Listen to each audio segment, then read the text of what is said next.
संस्कृत राष्ट्रभाषा बननी थी। डॉक्टर अंबेडकर ने संस्कृत को राष्ट्रभाषा बनाने के लिए प्रस्ताव भी पास किया। उनका प्रस्ताव फेल किसने कराया? नेहरू जी ने। भारत का जो झंडा डिजाइन हुआ था, नेशनल फ्लैग, वो भगवा कलर का था, उसमें ओम लिखा हुआ था, भगवा झंडा ओम निशान। किसने विरोध किया? नेहरू जी ने। दूसरा झंडा डिजाइन हुआ, भगवा रंग का झंडा, उसमें वंदे मातरम। किसने विरोध किया? नेहरू जी ने। भारत का जब नेशनल एंथम डिसाइड हो रहा था, राष्ट्रगान, तो सब एक मत से कह रहे थे क्योंकि पूरा पूरा फ्रीडम स्ट्रगल वंदे मातरम से हुआ है, तो हमारा जो राष्ट्रगान होना चाहिए वो भी वंदे मातरम होना चाहिए। किसने विरोध किया? नेहरू जी ने। और क्या किया? जनगण मन को राष्ट्रगान बनवा दिया। जब देश के नाम की बात आई तो हुआ भाई भारत है तो भारतीय होना चाहिए, लेकिन India that is Bharat, Bharat का नाम इंडिया भी रखवा दिया। किसने? नेहरू जी ने। क्योंकि उस समय नेहरू जी की चलती थी, कांग्रेस की चलती थी, ज्यादातर मेंबर संविधान सभा में कांग्रेस के थे, तो नेहरू जी का एक तरीके से पूरा उनके ऊपर कंट्रोल भी रहता था। आर्टिकल 35 है, किसने जुड़वाया संविधान में? नेहरू जी ने। नतीजा क्या हुआ? कश्मीर के जो हिंदू थे वो थर्ड क्लास सिटीजन हो गए। आर्टिकल 370 संविधान में किसने जुड़वाया? नेहरू जी ने। नतीजा क्या हुआ?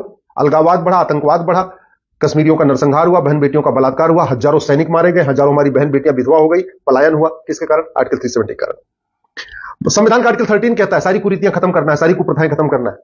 कभी नेहरू जी ने उस पर संसद में चर्चा ही नहीं किया, इसलिए जितनी विदेशी कुरीतियां मुगलों के समय चल रही थी वो यथावत चलती रही। आर्टिकल 25 में एक प्रोपोगेट वर्ड किसने जुड़वाया था? नेहरू जी ने।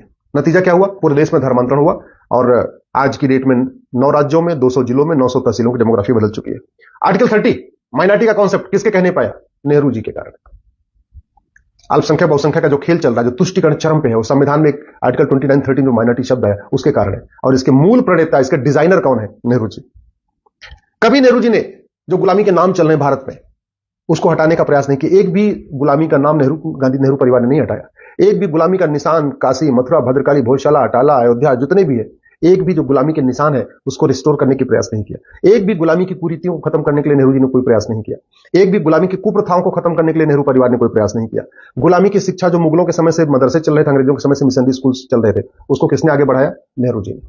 गुलामी की जो चिकित्सा व्यवस्था है उसको मजबूत किया और भारत की चिकित्सा व्यवस्था को बर्बाद करने के लिए कानून किसने बनाया? 1954 में नेहरू जी ने।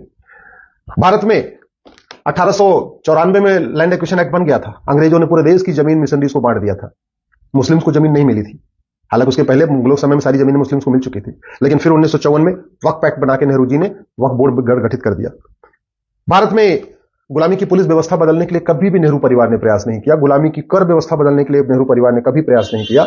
गुलामी की प्रशासनिक व्यवस्था बदलने के लिए कोई प्रयास नहीं किया। गुलामी की व्यापार व्यवस्था बदलने के लिए कोई प्रयास नहीं किया। गुलामी की नागरिक व्यवस्था बदलने के लिए कोई प्रयास नहीं किया। अंग्रेजों का जो कानून चल रहा था उसमें एक भी कानून खत्म करने के लिए कोई प्रयास नहीं किया। हाँ, यह किया कि चीन को, भारत की जो परमानेंट मेंबरशिप चीन को, भारत को मिल रही थी, उसको चीन को दे दिया। चीन को जमीन भी दान दे दिया, पाकिस्तान को भी जमीन दान में दे दिया, वर्मा को भी जमीन दान में दे दिया, लंका को भी जमीन दान में दे दिया। अपना नाम ऊपर करने के लिए जमीन दान करते रहे भारत की।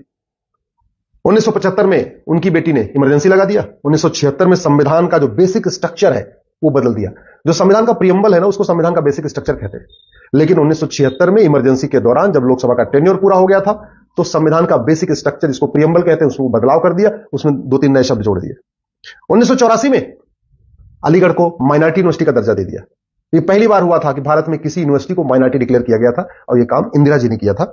1985 में राजीव गांधी ने सिटीजनशिप एक्ट में एक सेक्शन 6 जोड़ दिया। सिटीजनशिप एक्ट में सेक्शन 6 जोड़ा और जोड़ के असम में लगभग 60 लाख बांग्लादेशियों को भारत की नागरिकता दे दी। याद रखिएगा, 1984 में जो चुनाव हुआ उस समय राजीव गांधी जी को 404 सीट मिली थी और अगले ही साल 1985 में सिटीजनशिप एक्ट में सेक्शन 6 से जोड़ दिया और असम में लगभग 60 लाख बांग्लादेशियों को नागरिकता प्रदान कर दिया।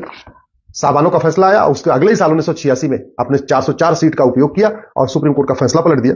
1991 में कांग्रेस ने एक प्लेस ऑफ वर्शिप एक्ट बना दिया और हिंदू, जैन, बौद्ध, सिख के लिए कोर्ट जाने का रास्ता बंद कर दिया कि अब हम कोर्ट जाके अपने हमारे जो मठ मंदिर तोड़े गए थे, जो मुगलों के द्वारा तोड़े गए थे, उनको रिस्टोर न कर सके, उसके लिए 1991 में प्लेस ऑफ वर्शिप एक्ट बना दिया।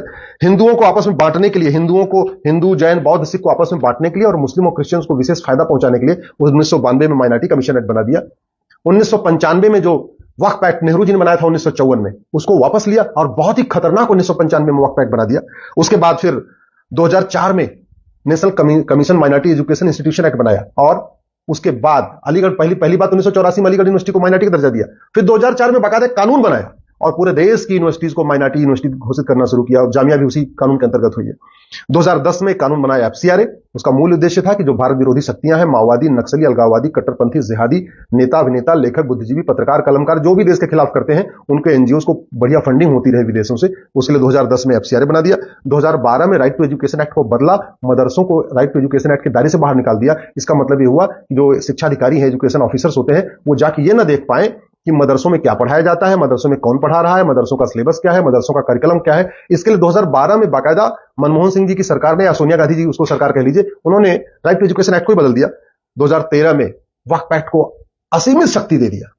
2013 में जैन को भी अल्पसंख्यक घोषित कर दिया। तो अगर आप ध्यान से देखें तो 53 साल राज किया कांग्रेस ने, उसमें 50 से ज्यादा ऐसे घटिया कानून बनाए जिसका मुख्य उद्देश्य था कि भारत की संस्कृति बर्बाद हो जाए, सनातन धर्म बर्बाद हो जाए, भारत धीरे धीरे गुलामी की ओर चलता जाए।